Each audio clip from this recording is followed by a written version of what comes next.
আমাদের জীবন দেওয়া লড়াই করা চলতেই থাকবে যতদিন বাংলাদেশের মানুষ তাদের অধিকার ফিরিয়ে না পাবে। কোন শাসক গোষ্ঠীর কাছে, কোন শোষকের কাছে বাংলাদেশের মানুষ মাথা নত করবে না ইনশাআল্লাহ। আলাইকুম ওয়া রাহমাতুল্লাহি ওয়া বারাকাতুহু। মাননীয় প্রধান অতিথি সহ নেতৃবৃন্দ বক্তব্য রাখবেন।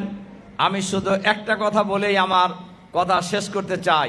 26শে মার্চ আগামীকাল এই বাংলাদেশের জন্য অনেক গৌরবের, অনেক গুরুত্বপূর্ণ, অনেক তাৎপর্যময়, লাখো শহীদের রক্তের বিনিময়ে অর্জিত আমাদের প্রিয় এই বাংলাদেশ।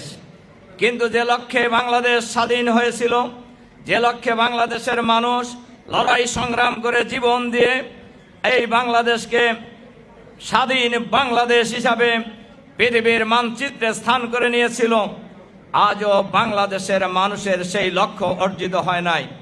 এখনো অধিকারের জন্য লড়াই করতে হচ্ছে, এখনো অধিকারের জন্য জীবন দিতে হচ্ছে। আমাদের জীবন দেওয়া লড়াই করা চলতেই থাকবে যতদিন বাংলাদেশের মানুষ তাদের অধিকার ফিরিয়ে না পাবে।